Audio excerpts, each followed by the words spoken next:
Society today, where on behalf of our society, the sponsor, BDO, and our senior patron, Provost Dr. Patrick Prendergast, thank you all so much for joining us today to welcome the latest recipient of the Gold Medal of Honorary Patronage, 100 Gecs. Every year, the Council and members of the University Philosophical Society elect a select number of exceptional individuals to the honour of honorary patronage in recognition of their outstanding and significant contributions to their given fields. We're absolutely delighted to be recognising 100 Gecs and their work here today. So 100 Gecs are an American music duo consisting of Laura Les and Dylan Brady. They have first began collaborating musically in 2015, and their music defies easy categorisation, has been critically lauded for its experimental style of fusing electronic genres in a really unforgettable way. They self-released their debut album, 1000 Gecs, in 2019, which was described as one of the year's most fascinating, exhilarating, experimental pop albums. This album was followed by 1000 Gecs and the Tree of Clues, a remix album, in July 2020, and it became their first entry onto the Billboard 200 album charts. This too was critically acclaimed, was praised for its infectious absurdity and genre blending. So they've racked up over 40 million streams on Spotify and counting, and are hugely influential in the PC, pop, and electronic music scenes, breathing fresh new life into old genres. So we're honoured to welcome them to Phil today, and we hope you all enjoyed today's discussion. And if you guys want to say something to introduce yourselves, and we can kind of get off into asking a few questions and have a little bit of discussion. Well, I'm Laura of 100 Gecs, and very happy to be here. Super stoked on receiving this honor. So I'll keep it short. I'm Dylan. We are incredibly thankful and so grateful for this. It is so insane that this is happening, and cool that it can happen across thousands of miles when crazy stuff. True. All across the world. But yeah, thank you so much, guys, for being here. The honor is really all ours. Thank you for having us. Not at all. I guess the honor is not all yours. Okay. No, this is very much all mine. Okay, you have no idea what this is doing for my social clout right now. This is very much all mine. I guess the first thing I kind of wanted to ask you guys is about like hyperpop and PC music and how it's kind of had a cult following for the last few years, but in the last 2 years or so, it's like it's really started to get huge. And with you guys, is arguably its biggest success so far. And you're definitely one of the most visible faces of the scene. And I'm wondering, like, where do you guys locate yourself within the genre, and how do you view yourself? Like, for many people, you'd be the first hyperpop artist that they've listened to and heard of. Like, how do you feel about that? I think it's great if we are the first people that you've heard that make this kind of music. Then that's super cool, and hopefully people will take us as a jumping board into some other stuff. I mean, we're just the latest in a line, we are our own thing. We're not on, PC music or whatever, but I think that we definitely there's some lineage, I guess, behind us. So I don't know. Yeah, it's cool that there's so many new kind of acts and artists that can fit into this kind of realm too. And it's cool that if someone's heard of us, they can, or not, there's just so much to explore now. Just so much sick music. You can use us as the peak of the iceberg. Yeah. There. 100%. There's many things happening underneath the water. So many things. Yeah. I wonder what you think is driving this like kind of new interest in hyperpop and in this kind of like new experimental sound generally, and what is it that you think attracts people to this kind of like genre bending work? It seems very open and free to like express kind of whatever idea musically you have can kind of find its way to fit into this kind of realm, which is really cool. Yeah, it's a very wide umbrella, and I think it's so, I don't want to say it's so different or anything like that, but I think that like, sometimes you are into a scene or something and it just gets sort of, repetitive over time as, waves and things come through. And, I think maybe it's some people just want something else. So it's definitely a good something else for people to grab onto. Very few rules. Exactly. Very few rules. Like it can kind of be anything and fit into any sort of established genre. Something that I've noticed from your own music is that like I personally end up hearing like a lot of influences from things like MySpace culture and internet culture generally, as well as from like more like traditional music genres and styles, and like so you have like kind of your niche references alongside kind of some mainstream stuff as well. How has the internet kind of influenced your sound in that way, and how do you think the evolution of internet trends are going to inform your music?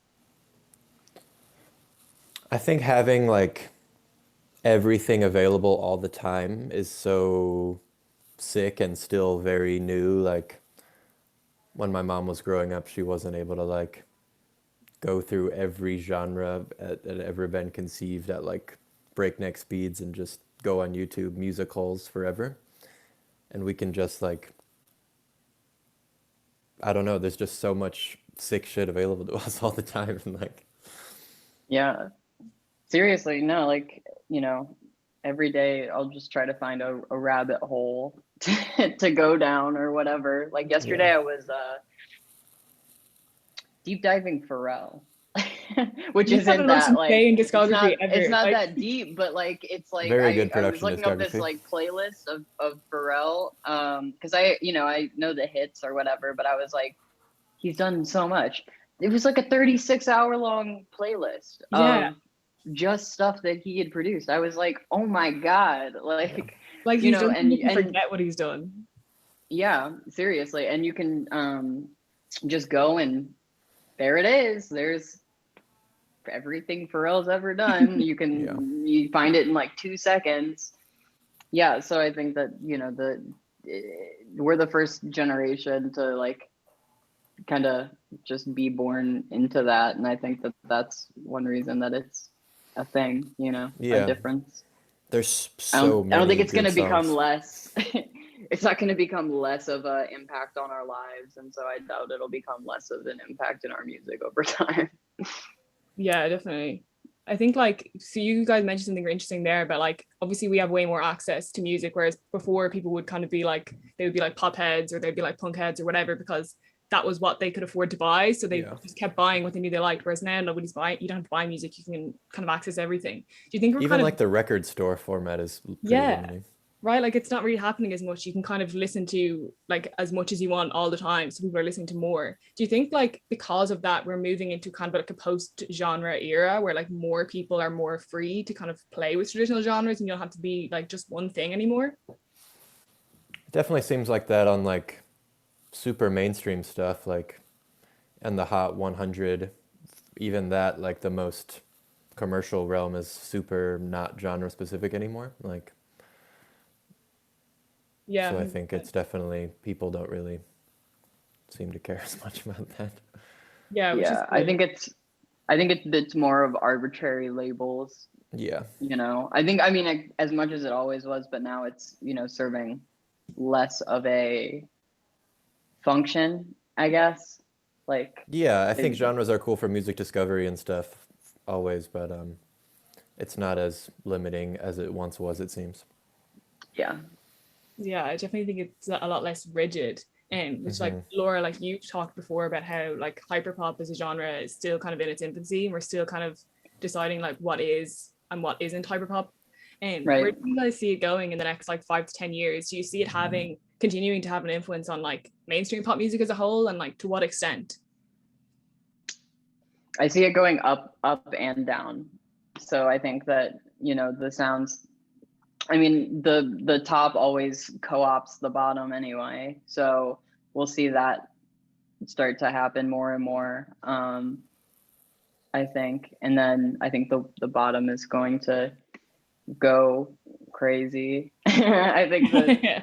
there's going to be, now that there are some different, sort of distinct sounds of it now, people are going to be subverting those and going crazy with it even more.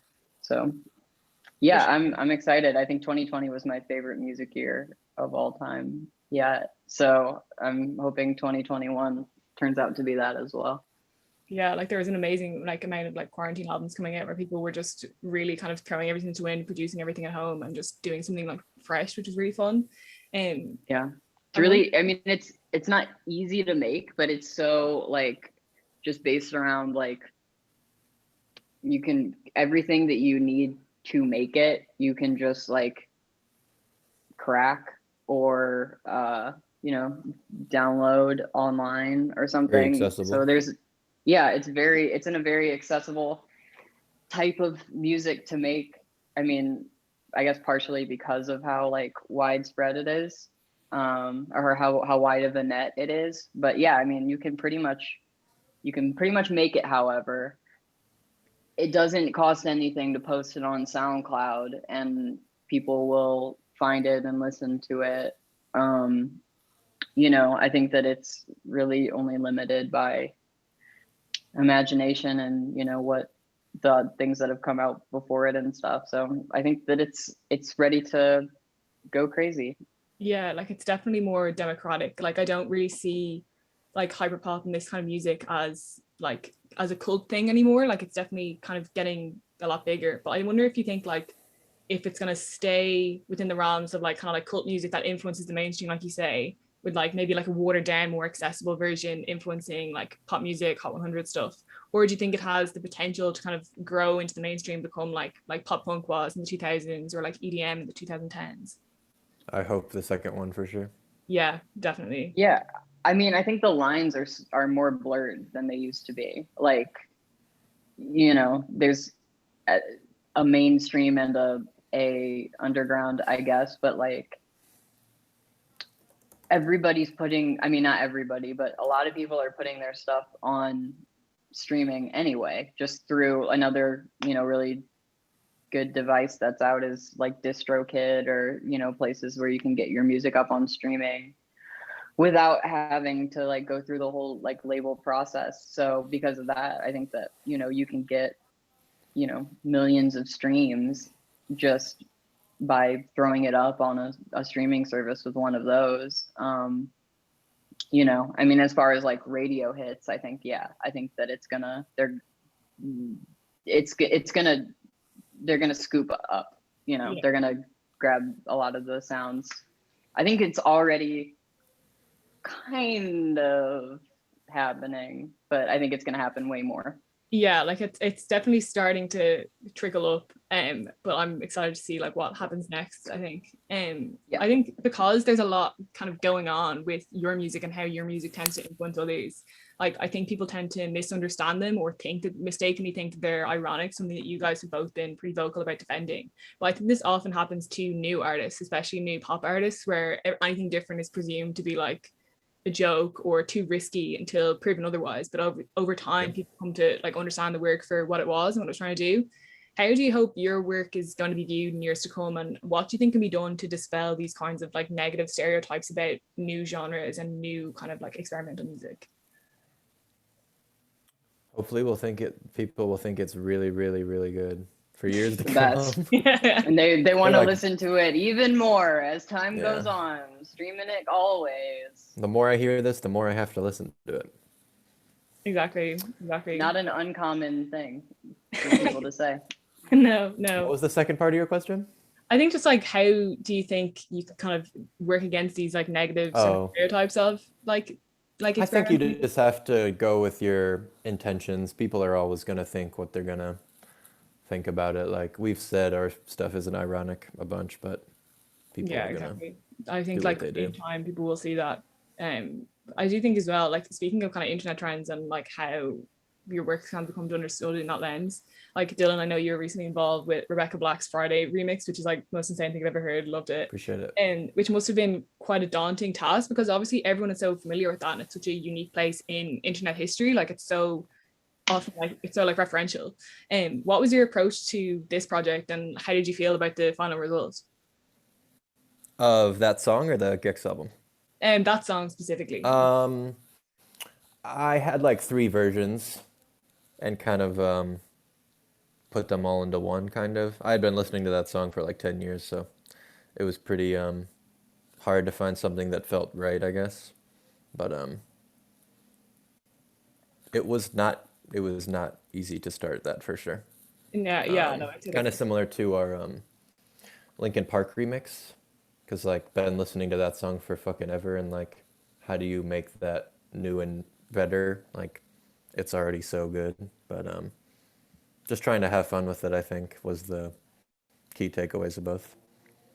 Amazing. I guess there's like there must be like a lot of pressure on you guys now, like since you've gotten to work with like bigger names. Like obviously you had like you were able to get like Patrick Stump vocals and like obviously this lab and working with like Charlie XCX and people like that.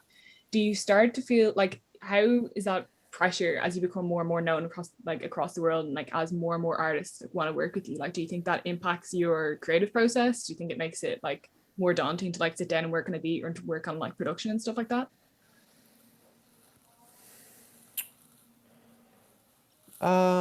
Yes and no. I Yeah. mean, yeah, because, it's, the whole, better not mess it up. Yeah. We're Not not get messing it cancelled. Oh up. no, Yes. you just did a song with Linkin Park.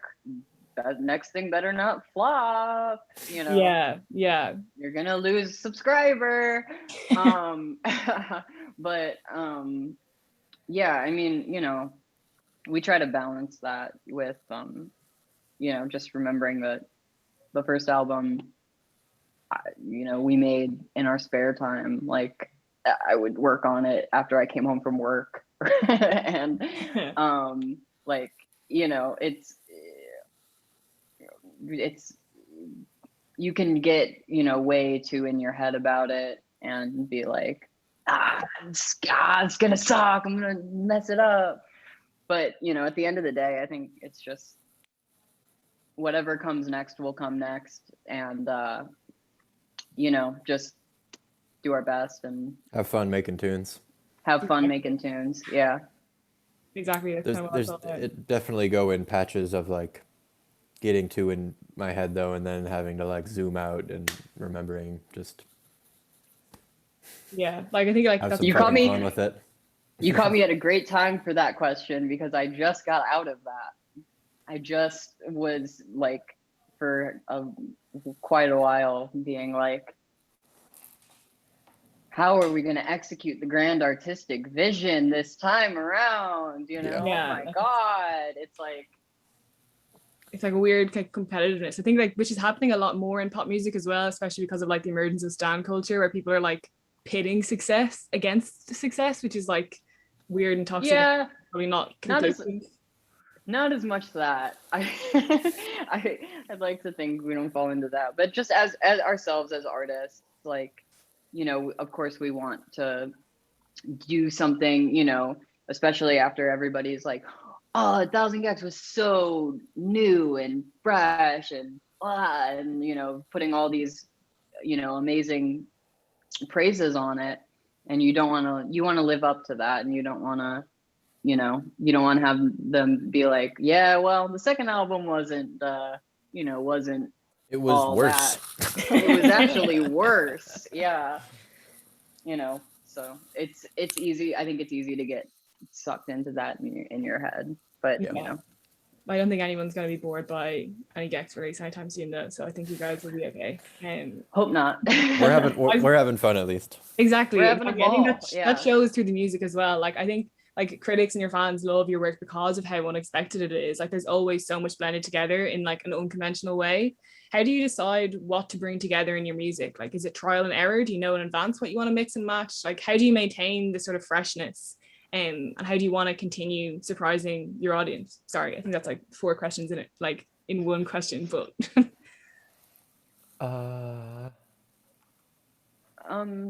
Pretty well, mixed methods.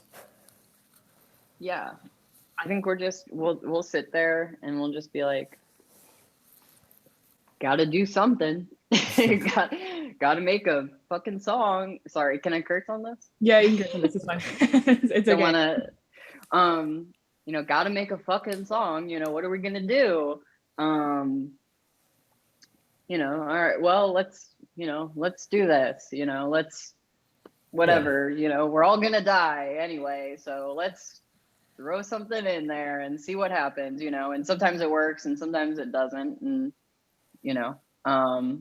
Sometimes it's a lot of trial and error. Yeah. Sometimes I'll have some sort of idea for some kind of sonic palette or combination of things, or there'll be some word. There could be any number of jumping off points, it seems. Yeah, we try to be open to jumping off points. We try Yeah. not to get stuck into one workflow Methodology, too heavily. Yeah, like it's not like Recently I was like, I'm gonna write a couple of songs. I'm gonna start with an acoustic guitar. So like I'll do that, and then I'll get bored with that, and I'll be like, all right, let's start with this. It's not we just try to be open to how inspiration strikes. Yeah, completely. I think like on the creative process, like more generally, I know there's a lot of like student musicians watching this today. Like I'm wondering, I know you guys made your first record separately, as in like living in separate places. Do you have like a routine when you work together, or is every sort of record and every song made differently? Like how is your relationship with each other developed through working together? It's nice that we use the same software. That's part of it for sure. That makes it Very nice. Very, it would be exponentially harder without that. They just came out with a Ableton file to FL Pro file, like converter, and they need to and back they need to get Logic in that and make it 3 ways, and then the world will know peace. Excited to see Sorry, that was a complete misdirection. No. We just go back and forth, I would say. We trust each other's decisions, chip away at the tunes, sending back and forth. Yeah, we just add whatever we're feeling. Sometimes it add might stuff, be take away stuff, change stuff, rearrange stuff. Yeah. Could be a whole different section. Could be just like, I think there should be a little snare here or something. Just whatever we're feeling, and as the iterations go, definitely sounds like very freeing in that sense, that like you don't go into making a song with like rigid ideas of what it has to sound like, that you're willing to kind of go with flow and edit it as it kind of comes to be, which is really interesting. Like I'm wondering, I think the kind of like that's kind of like the beauty of the Gecs sound though, is that it's kind of like quite limitless. Like you can go anywhere, and like no 2 songs I think are the same. I think that as well works really well in your collaborations and how you make people kind of see artists in like different light. If you think about like Charlie XCX like 5 years ago, it's nothing like the music that she's making today, and that like from because she's been working in hyperpop and because she's been doing like the Gecs sound, I guess. I'm wondering like what kind of collaborations you guys want to do in the future, and like what genres you want to reach into with the Gecs sound. Acapella. That'll be fun. That'll be extremely fun. Is there any artists that are on your like to-do list that you'd love to work out with? John Zorn. Well, yeah. Hit us up, John Zorn. Heard it here first. Yeah. Not Charlie. not super, Charlie stuff yeah. is so funny because Sophie just blew that open, that whole thing. Yeah, completely. It's such a change the entire landscape. Landscape, yeah. Like such a pioneer, so like such a huge loss, obviously, like for the music world as a whole. I think like because that's just her sound totally just changed like what pop can sound like it totally just pushed the limits. And I think Charlie is like a great example of like somebody who was so molded by her, which is really, really great and really unfortunate. How do you think the community is like responding to that? Like, because obviously it's such a like tragic event, but I think like her music is definitely gonna live on. Like it has such a legacy of its own. I don't. It's hard to say long term. I mean, yeah. I don't know. I can't. I can't listen to anything that she has done like without crying. Still, it's like so fresh. But I think in no way, I don't think she'll ever be forgotten or seen as anything as a total pioneer and genius, like she was. So changed yeah, I think she yeah, she changed, you know, the scene or whatever. She changed the whole, you know, landscape. She changed pop music. She influenced a ton of people in a ton of ways. So I think that her influence isn't going to be taken for granted anytime soon. Yeah. So that's, I mean, it's, Yeah, no, definitely 100% agree. I'm wondering, like, obviously, like, she's somebody who had like a great influence, but I think you guys are kind of having that as well yourself. But like, I guess like what everybody asks is what sort of aspects of culture kind of influences your music? Obviously, you're influenced by other musicians, but like, is there anything else that you draw inspiration from and that really like inspires you to like create something new and different and kind of like push those boundaries? Food, TV, movies, architecture, my relationship, boredom. my parents, boredom, clothes. Boredom. Yeah. Just Boredom is big. Yeah, especially now. Yes. Yeah, I guess like Boredom, stagnation, you know. Sometimes you just want to like Nature. just burn it down. Like Yeah. there was a time after the album came out that I was like, all right, how do you make a Gecs type beat? You know, like Yeah. what is a Gecs type beat? And then learned very quickly that that's not a good thing to do. So just like started being like, all right, cool, let's do something else, let's do something different. You know. Yeah, So like it's best frustration, boredom, you know. Movies for sure, games, I guess, everything, things that Every are experience. happening. Yeah, experiences, new music that we hear, things that people are making. Some of the music that came out last year, I was like, oh my god. Yeah, like there's amazing albums coming out last year, I think, like, which is interesting. But I love that you guys kind of get that inspiration from like everywhere. Like nothing is off limits. Like anything can be a song if you want it to be, which I think is really, really cool. I guess like my final question before I open things up to the audience is like, what are some producers that you think that everybody needs to be listening to right now? Like, is there anybody besides yourselves that you think are like ahead of their time right now? A ton. Sophie.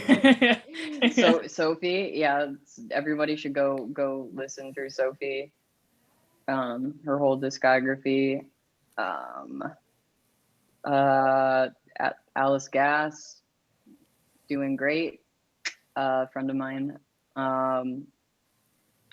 Pedal Supply is killing it right now. Several. Roy Foley, I mean, Aaron Cartier. Yeah.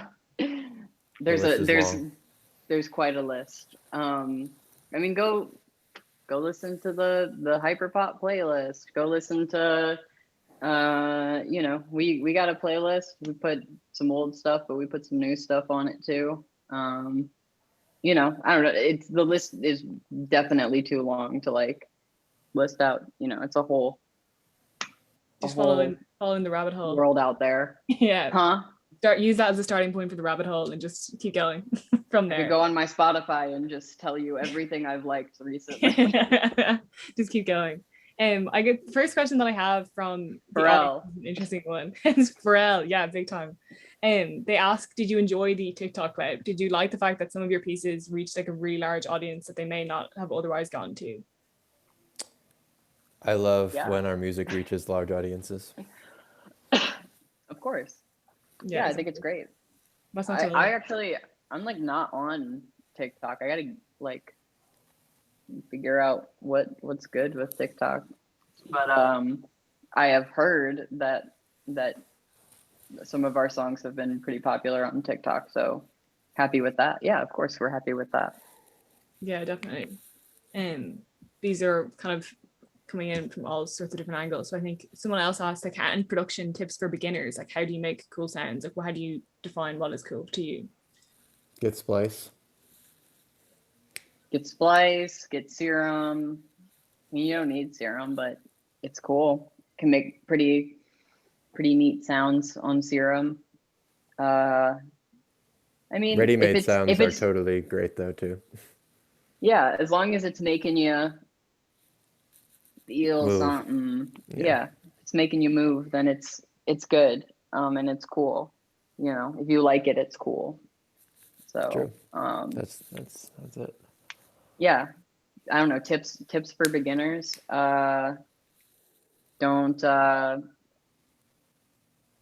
Don't worry as much about what you're trying to make as much as what ends up coming out. You know, what ends up coming out is what it's supposed to be. So, you know, just don't get frustrated or anything, you know, or Yeah, try not to. if your progress is slower than you thought it would be, don't worry about it, because Don't there's go too hard on yourself. no real timeline. Yeah. I've been making music on my laptop for like 10 years now, and I still suck. So I don't know about I was that. banging my head against the wall the other night, getting angry at myself because I couldn't do a thing. So, you know, it's not, don't try not to do that, even though it's hard and you will, but just remember that it's not. I guess I don't It's try to not make it happen that, overnight. yeah. Somebody said the other day to me that really helped me, you know, you're writing a chapter, you're not writing a novel. When you're making a song, you're not writing a whole novel. It's just a little tiny piece of what you're going to end up making, you know, forever. So, you know,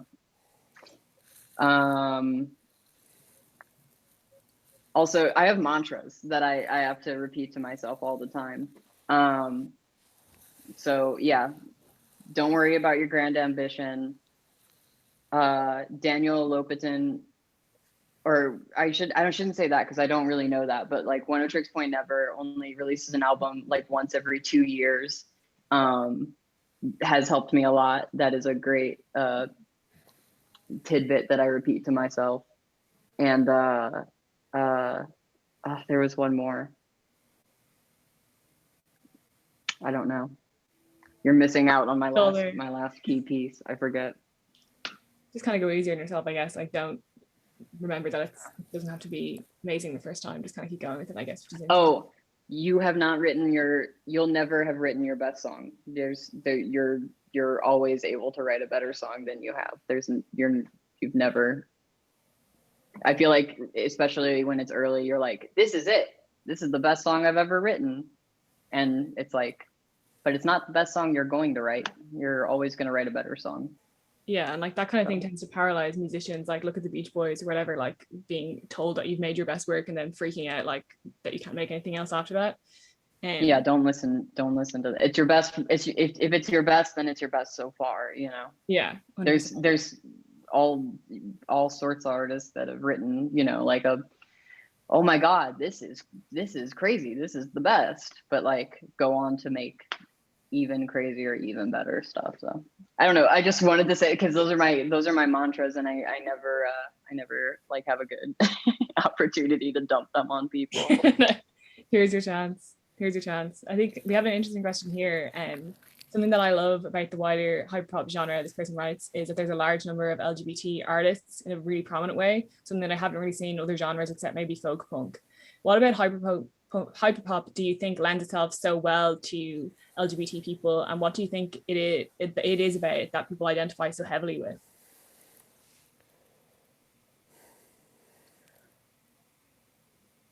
I think it's such that the genre itself is so you know, wide-reaching and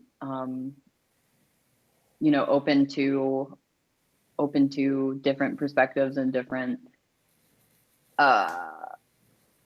ways of doing things, and you know, how accessible it is. I think all of that lends itself to, you know, people that might not it might not be as easy to break through in other like scenes or something, being able to you know, find a sound in that. Yeah, definitely. Like, maybe I don't know, someone's asked that before, and it's like I really don't know. It's just kind of like a thing that happened. So but it's really dope. Yeah, it seems to be like a nice accepting scene, which is good. I think like once it starts small with people who are already quite open, I guess like more and more people will kind of, there's like a domino effect from there, right? Like that people kind of feel like accepted, which is cool. Very cool. Someone else asked, what movies would you say have the best soundtracks since you've been inspired by them, and which ones would you recommend? Star Wars, Indiana Jones. Yeah, definitely. Yeah, Dylan's all about the J-dubs. I love melodies, what can I say? I watched a 10-minute long video last night that was like, this is why John Williams is the best. And I knew when I clicked on it, I was like, I'm ready to agree. Yeah, I'm here. I'm ready for the thumbnail. Someone else has an interesting question about how I think Dylan, you were doing like looking into the songs that made it to Billboard #1 based on like and looking into like categorizing them by like BPM and like all things factors like that. And they're asking like, what have you been your findings from looking into songs in this kind of way? I don't know, but I know some interesting songs that made it to #1, like the Cantina song from Star Wars. That was #1. Amazing.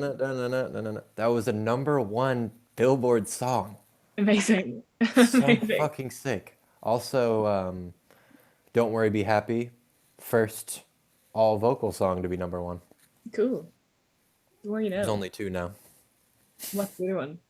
The other one is the Teenage Dream cover on Glee. Oh, that was a huge song. Yeah, #1 song. Another person asks that they loved that your work on Rico Nasty's newest project and are wondering what could we look for from either of you when it comes to work outside of 100 Gecs.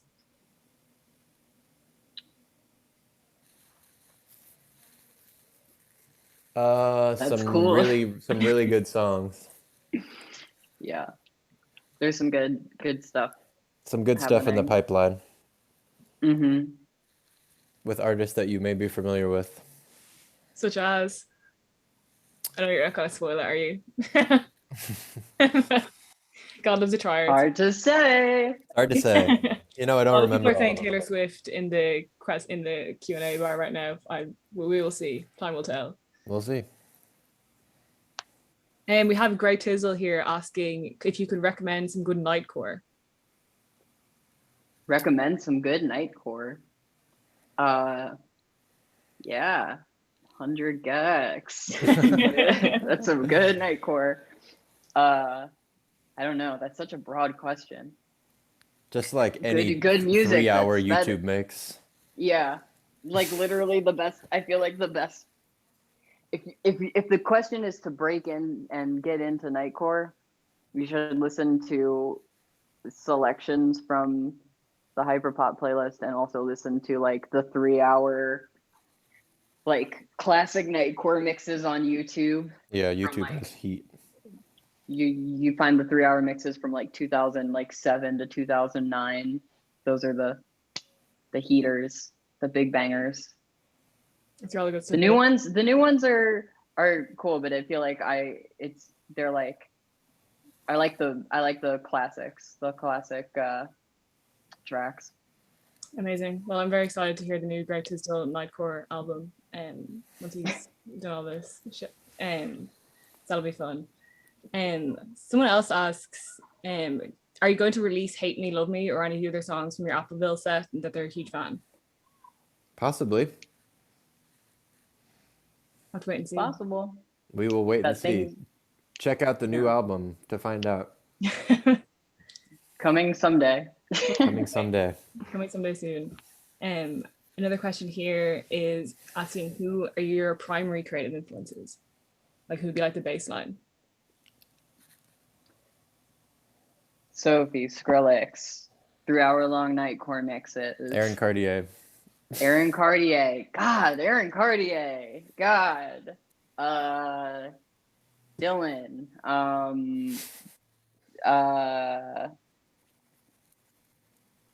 So many. It's hard to say. So yeah, I mean, a lot. Yeah. Everything that we're listening to every day. Yeah. But I think those are some good baseline influences. Definitely. I think your work's definitely been like inspired to a lot of those people, compared to a lot of those people as well. Someone asks that you mentions that your work's been compared to a lot of like 2000s internet and slash MySpace acts like Nightcore, 303. Do you see yourselves as kind of a continuation of that? Like, where do you think the bridge is between like that was the old scene and this is the new?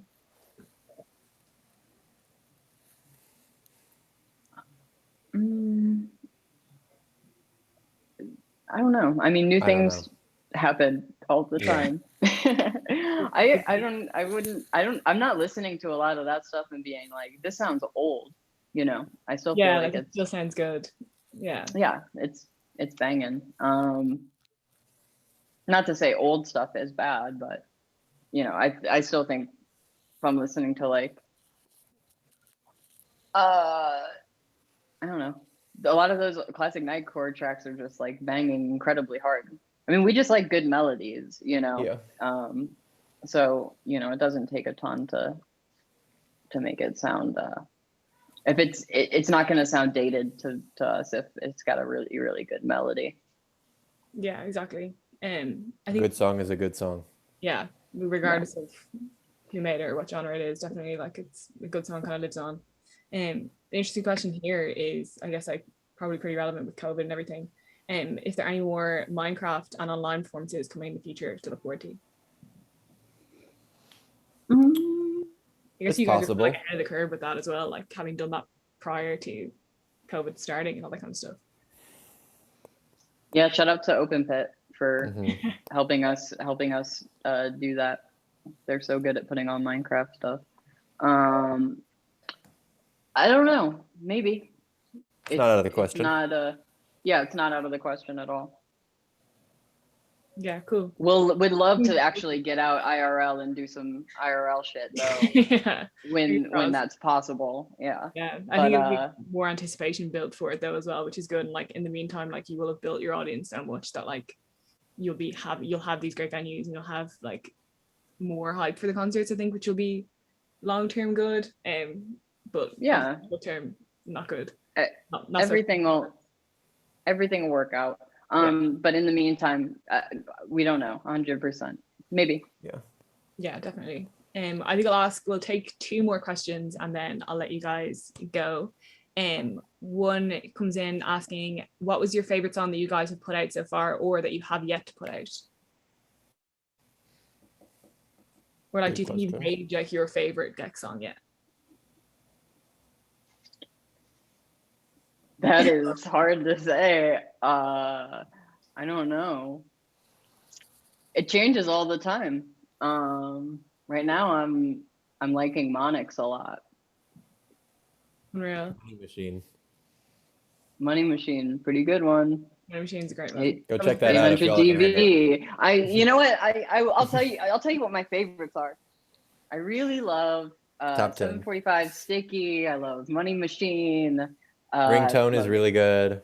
Ringtone, so 800 dB really Cloud. Good. Hand Crushed by a Mallet's really good. Stupid Horse is really good. Stupid Horse. Get to Sympathy You. for the Grinch is really good. Sympathy for the Grinch is good. I love I Would Never Stop You. I Need Help Immediately. Gek, Gek, Gek. I love all the remixes of all those songs. You know, love the Linkin Park remix. Love, you know, the list goes on, honestly. Yeah, like it's hard to like pick one out as well, especially since you made it, like that's like your baby as well. Like I'd imagine like that's much more difficult as opposed to like a listener being like, yeah, this is the one that I've played the most, so therefore this is my favorite. I don't like saying what songs I like necessarily. I feel like it changes so much. You choose what your favorite is. Yeah, like it gives too much away.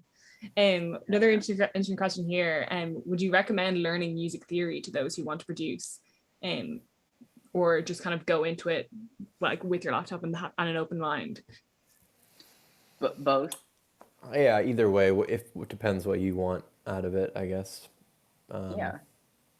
You can definitely make amazing music without knowing any sort of music theory, and also you don't need to know what a tritone substitution is. Yeah, but it sounds good. It's neat if you know. Yeah, it's fun to know stuff. But it's not, I don't think stuff is make or break. I think that definitely not. you should know enough, I mean, like music theory is such like a, like whatever term now, but like, I mean, just if you know the different notes and the different chords and what they do, you know, that's going to help you to get your idea. If you have a musical idea and you want to put it down, you know, it'll help you to do that easier. Yeah, for sure. Yeah. I guess I'll leave this to be the last question. There's a lot of questions about what happened to Stupid Horse and Vape Juice, so it would just take too long to get the center of the universe, I think, to really get to those. But the last question that I'll ask is from Shane. Wait, it was what happened to the Stupid Horse? Yeah, a lot of people have been asking what happened to the Stupid Horse. Lived happily ever after. Living an incredible Okay, life. that's good, because I was afraid it was going to be an unhappy ending. So living an incredible life. Okay, that's good. The last question here is from Seamus Conlon, and he says, what I like most of all about Gecs is the unconventional lyrics. Can you shed some light on what inspired the lyrics on tracks like Money Machine and Stupid Horse? I think Money Machine has got like my favorite opening line of like a song, you know, like so long, it's so good. Thank you. Sometimes you just are feeling a thing and you want to sing about it, and yeah, you know. It was like having fun lyrics, like yeah. Sometimes you want to sing about a thing, and then you're like, it's way easier to sing about something else instead. Mm-hmm. Yeah. Like just go with the flow, go what feels natural. Yeah, amazing. There's a lot of like student producers here who I think are going to be kind of going away with a fresh approach, which is really amazing that you were able to kind of come speak to us and also give them that. So thank you so much for that.